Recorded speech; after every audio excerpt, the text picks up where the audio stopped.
The morning streamed through the tall windows of St. Michel College like a golden blessing that didn't quite reach every corner.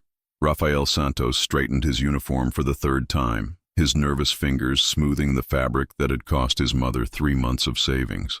Around him, the morning hubbub of São Paulo's elite echoed in polished accents and crystal-clear laughter. He knew that sound. It was the same one he heard when he walked through the hallways, conversations that quieted as he approached, not out of respect, but out of nagging curiosity, as if his presence were a casting mistake in an expensive film. Professor Helena Martinelli entered the room with the authority of someone born to command, high heels marking their territory on the marble floor, her blazer impeccable, her hair pinned up like blonde armor. Her eyes scanned the class and landed on him with the precision of a predator identifying its most vulnerable prey. "Good morning, class. Today we'll continue talking about our parents, professions." Her voice carried that venomous sweetness Raphael already knew well. "Raphael, you missed our conversation yesterday. How about telling us about your family?" The air in the room grew thick. 20 pairs of eyes turned on him like spotlights in an interrogation. Raphael felt the familiar weight of expectation, that feeling of constantly proving his worth. Lucas Mendoza, the son of a supermarket chain owner, leaned forward with barely concealed interest. "My father is a pilot, teacher." The silence that followed was textured. Helena raised an eyebrow, a barely perceptible smile curving her lips, painted a subtle red. There was something cruel in that smile, like a knife being sharpened. "Pilot, how interesting." "By bus." The giggles began softly, growing like waves crashing against rocks. Marina Costa covered her mouth with her hand, her eyes shining with mischief. Raphael felt the familiar heat of humiliation creep up his neck, but something inside him refused to bow. "No, ma'am, helicopter pilot." The teacher's laughter echoed through the room like shattering glass. It was a beautiful and terrifying sound at the same time. "Oh, sure. And I imagine he works rescuing kittens stuck in trees, right?" His classmates burst out laughing. "Raphael, lying won't make you fit in here any better." At that moment, Raphael's world split into two colors, the white of the walls that excluded him and the red of shame burning in his cheeks. He looked out the window and saw the endless blue sky, where he knew his father flew every day, carrying executives between mirrored buildings, saving lives in medical rescues, proving daily that the impossible was just a matter of perspective. But there, in that room scented with contempt, Raphael was just another black boy trying to convince rich white people that he deserved to breathe the same air as them. The laughter still echoed when Raphael closed his eyes for a second that lasted an eternity. In that inner silence, he heard the voice of his grandfather Benedito, who died when he was 8, but whose words still lived in his memory like seeds planted in fertile soil. "My grandson, they will try to make you believe that you do not belong in high places. But remember, your ancestors built pyramids while they still lived in caves." Raphael remembered the nights his father would come home in his pilot's uniform, his eyes tired but shining with pride. The calloused hands that had once held hoes in the countryside now commanded machines that soared through the Miami sky like metal eagles. His father never talked about the interviews where they asked if he really had the necessary qualifications. He never mentioned the suspicious looks when he arrived at the hangars, but Raphael saw it in the lines around the man's eyes, in the way he triple-checked every document before leaving home. The pain was ancestral. It passed from father to son like a bitter inheritance no one had asked to receive. Marina Costa whispered something to her friend next to her, and they both looked at Raphael with that mix of pity and superiority he knew so well. It was the same look he received when he earned top marks in his class, as if his intelligence were an anomaly, a cosmic accident that needed to be explained. Helena continued her lesson, but her words were lost in Raphael's whirlwind of thoughts. He remembered his first day at that school 2 years ago. His mother had worked extra nights as a nurse to pay the tuition. She cried with joy when he passed the scholarship test. "My son will study with the doctors' children," she said, hugging him tightly. "You will be the first in our family to have every opportunity." But opportunities had color in that place, and his always seemed to be the wrong one. Raphael opened his eyes and found the teacher's gaze still fixed on him, waiting for a retraction, waiting for him to bow his head, apologize for lying, for trying to pass himself off as an equal. For a moment, he felt the familiar temptation to cringe, to laugh along, to make a joke about himself, to turn his dignity into entertainment for others. It was easier that way. It hurt less. But then he remembered the last conversation he had with his father, a week ago, when he came home feeling down after another difficult day at school. "Dad, sometimes I feel like I shouldn't be there." His father stopped reading the newspaper and looked at him with a seriousness that cut through the air. "Raphael, my son, do you know why I chose to fly helicopters?" Raphael shook his head. "Because in heaven there is no prejudice. Up there, what matters is your competence, your courage, your ability to make the right decisions when someone's life depends on it. The sky doesn't ask your color before letting you fly." The man stood up and walked to the window, looking out at the horizon where the sun was setting between the buildings. "But down here, my son, down here you will encounter storms every day, and you have two choices. You can land and wait for the storm to pass, or you can fly through it." Now, sitting in that classroom where his truth was treated as fantasy, Raphael felt something ignite in his chest, a small but constant flame, the same flame that burned in the eyes of his ancestors when they decided that freedom was worth any price. Helena tapped her pen on the table, a sharp sound that cut through the silence. "Well, Raphael, we're waiting. Are you going to tell us about your father's real profession, or are we going to continue with this fantasy?" The entire room turned to him again. Lucas Mendoza smiled as if watching a show. Marina Costa held back her laughter with both hands. Other classmates whispered among themselves, delighting in each other's embarrassment. Raphael felt the weight of generations on his shoulders, the sweat of his great-grandparents cutting sugarcane under the scorching sun, the tears of his grandmother washing the clothes of ladies who treated her as if she were invisible, the unfulfilled dreams of uncles and cousins who accepted that some places weren't for them. But he also felt the strength of those same ancestors, the silent resilience of those who survived the unbearable, the dignity of those who built a country on their backs and never lost hope that one day their descendants would fly. Raphael got up from his desk. The movement was slow, deliberate. He didn't say a word, but his posture spoke volumes. His spine was straight, his chin lifted, his eyes steady. He walked to the teacher's desk and, unhurriedly, took his cell phone out of his pocket. "What are you doing?" Helena asked, her voice losing some of its previous authority. Raphael didn't respond. His fingers moved across the screen with precision. He found what he was looking for and held the phone up for everyone to see. It was a photo of his father in the hangar, next to a white and blue helicopter. His uniform was impeccable, his pilot's badge shining on his chest, his helmet tucked under his arm. Behind him, other pilots, all white, posed for a corporate photo. But what caught everyone's attention wasn't the color of anyone's skin. It was the pride etched on his father's face. It was the evident competence in his posture. It was the unquestionable reality of a black man who had earned the right to touch the clouds. "Captain Roberto Santos," Raphael said, his firm voice breaking the silence. 15 years of experience, over 5,000 flight hours, specialist in medical rescue and executive transportation. Helena looked at the photo, then at Raphael, then back at the photo. The certainty that had emanated from her minutes before began to crack like old varnish. Do you have more pictures?" Raphael smiled. It wasn't a smile of revenge or arrogance. It was the smile of someone who had finally decided to occupy the space that had always been rightfully his. "I have videos," he said, swiping his finger across the screen, "of him flying, of him saving lives, of him doing exactly what you think is impossible for someone like him." The room was now completely silent. It was no longer the silence of embarrassment, but the silence of shock, of the forced recognition of a truth they didn't want to accept. Raphael put away his phone and looked the teacher directly in the eye. When he spoke, his voice carried the weight of generations who refused to be silenced. "Tomorrow is Friday, teacher. My father always flies over the school at 3:30 p.m., coming back from the South Zone. If you want, I can ask him to fly a little lower, just to prove that boys like me don't need to lie to deserve respect." Helena opened her mouth, but no sound came out.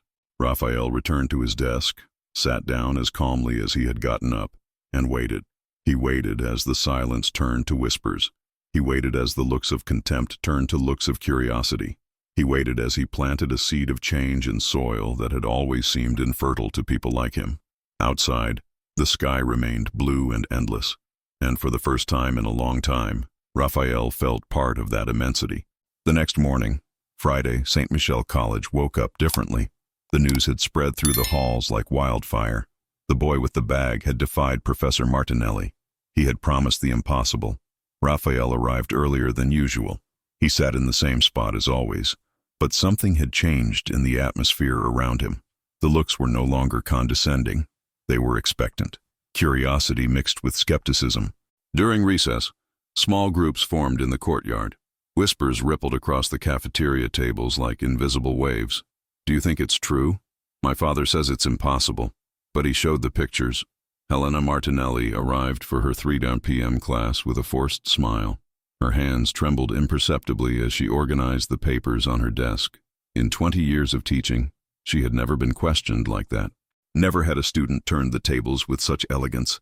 She looked at Raphael, who was watching the clock on the wall with serene calm. "Well, class," Helena began, her voice higher than usual, "let's continue our lesson on—" Raphael stood up again. This time, he walked to the window. The entire class followed him, chairs scraping against the floor in a discordant chorus. Even Helena stopped talking. The silence now had a different quality. It was thick with expectation, charged with possibility. Marina Costa stood next to Raphael at the window, her face pressed against the glass. Lucas Mendoza had dropped his usual arrogance and was staring at the sky with wide eyes. Other students crowded around, trying to find a view. The sound came first, a distant hum that grew louder like approaching thunder. Then came the shadow, dark and precise upon the school's immaculate lawn. The helicopter appeared above the tree line like a modern dragon, white and blue, exactly as pictured. It flew low enough for the letters on the fuselage to be read: Santos, Air Transport. The machine curved gracefully over the main building, as if dancing in the air. Through the glass of the cockpit, a dark silhouette waved. Captain Roberto Santos had fulfilled his son's promise. The schoolyard exploded. Students ran from their classrooms. Teachers abandoned their desks, and staff stopped their work to look up. The helicopter made another pass, this time even lower, before continuing its course toward the city center. In the classroom, the silence that followed was unlike any other. It was the silence of recognition, of a truth that could no longer be denied. Helena Martinelli looked at Raphael, who was still at the window, watching the spot where the helicopter had disappeared. When he turned, his eyes met hers. There was no triumph in the boy's gaze. There was something much more powerful. Dignity. "Sorry," she said, her voice barely above a whisper. Raphael nodded, accepting the apology with the same grace with which he had faced the humiliation the day before. But the most important moment was not happening in the classroom.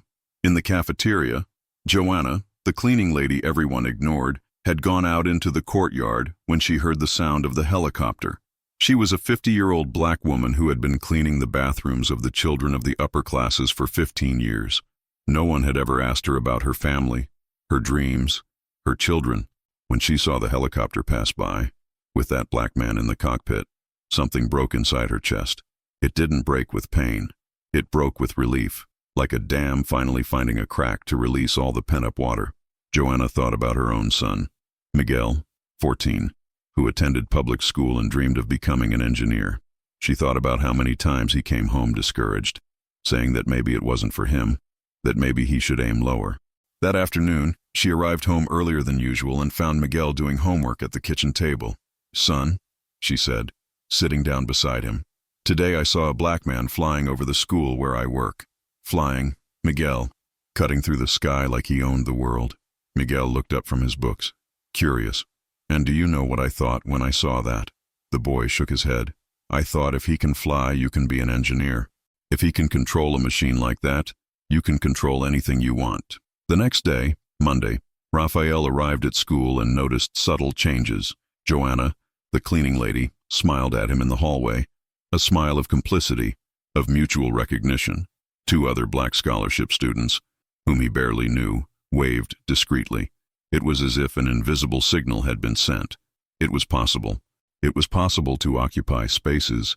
It was possible to have parents who soared. It was possible to exist unapologetically. In the classroom, Helena Martinelli had changed. Not completely. True change takes time. But something fundamental had shifted in the way she looked at Raphael, how she looked at all the students who didn't fit the golden standard of that place. During geography class, When they were discussing different regions of Brazil, she asked Raphael about Bahia, the land of his grandparents, not as an exotic curiosity, but as valuable knowledge that enriched the discussion. It was a small beginning, almost imperceptible, but beginnings have power. Raphael looked out the window and saw the endless sky where his father cut through the clouds every day. He thought of his grandparents who never had the chance to fly, but who planted seeds of dignity in arid terrain. He thought of Miguel, Dona Joana's son, who that night had dreamed for the first time that it was possible to build bridges that touched the stars. He thought of all the black children who needed to see their parents flying to believe that they too could soar. And then Raphael smiled.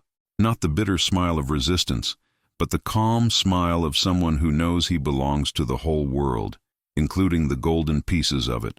Because sometimes, to change a school, a society, an entire country, you just need a brave man flying a helicopter and an even braver boy willing to look prejudice in the eye and say, "My dad flies, and I'll fly too."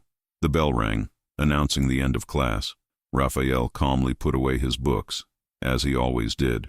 But as he passed the teacher's desk, Helena called out to him, "Raphael?"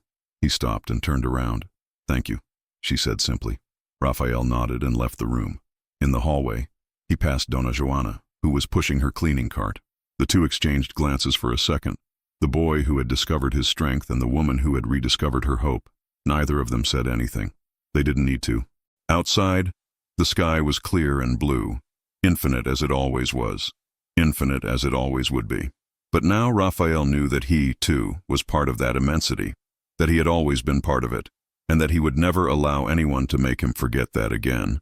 The distant sound of a helicopter echoed over the city, like a promise being fulfilled, like a future being written in the sky by hands that refused to accept limitations imposed by the color of their skin. Raphael smiled and walked towards the school gates, carrying on his shoulders not the weight of exclusion, but the infinite lightness of someone who had finally discovered that he always had wings. This story teaches us that prejudice feeds on our willingness to accept limiting narratives about who we are and where we can go. When Raphael chose not to bow to humiliation, he not only defended his dignity, he opened doors for others to see possibilities that previously seemed impossible. True change doesn't happen when we shout out against injustice, but when we silently refuse to accept that our worth needs to be proven to others. Raphael didn't need to humiliate Professor Helena to win. He simply demonstrated his truth so elegantly that she had no choice but to acknowledge it. Each of us carries a helicopter within us, a powerful truth about our capabilities, our dreams, our humanity. What defines our journey is not the obstacles we encounter, but our willingness to soar through them, knowing that we deserve to occupy whatever space our competence and character take us. And perhaps the most important lesson is this: when you fly high, you don't fly just for yourself. You fly for everyone who needs to see that it's possible. You fly for all the children who need role models to believe in themselves. You fly for all the people who have forgotten they have wings too. Because in the end, it's not about proving we can fly. It's about remembering that we never need permission to do what we were born to do. If this story touched your heart, you can help spread this message of hope and resilience. Leave your like if you believe that every child deserves to dream big, regardless of the color of their skin. Comment, telling a story of overcoming that you experienced or witnessed. Let's create a chain of inspiration in the comments. Activate the bell so you don't miss our next stories about resistance, dignity, and Black protagonism. Share with that person who needs to remember that they can fly too. It could be a son, a daughter, a friend, or yourself. And if you know someone who, like Raphael, had to prove their worth in spaces where their presence was questioned, tag them. Tell them you see their wings. See you in the next videos. And remember, you don't need a permit to fly.